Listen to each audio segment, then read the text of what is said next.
So I was talking a lot about in the last partial segment about apprenticeship and how traditional apprenticeship works, whether it's through individuals, a trade, or an organization, or maybe even a union. So the next question is, how can you, if for whatever reasons that's not available to you, or you don't have the time or inclination to go through that, or like in my situation, I was a little bit further along in life, just to walk in shoulder to shoulder with a bunch of 21-year-olds and say, okay, I'm going to go through your whole thing and just be a new guy and a new dummy. You know, how does that work when you're trying to break out of that whole temp agency treadmill, or you're trying to break into a more libertarian self-employment, or at least independent capable lifestyle, which is absolutely necessary if you're going to progress in a patriot movement, because there's a lot of stuff that requires you to go off and handle things on relatively short notice, and you need to be making an honest living in order to facilitate that.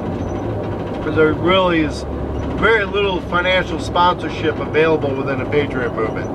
and that's a whole nother issue right now. So in developing your own independence, you need to develop skills, and one of the ways to do that, the reverse apprenticeship, is where you still need to have access to somebody with greater skills, perhaps resources and connections, but they're missing something, and usually it's the economic opportunity. So you basically, what's the most efficient way you can pay for information and get somebody to teach you things you don't otherwise know or might not otherwise have access to? And we borrow that to some extent from the corporate world. And in the corporate world, they have headhunters who go through various businesses and various trades, and especially in up-and-coming type things where the particular business segment is so cutting edge, there isn't a traditional hierarchy existing in that business segment.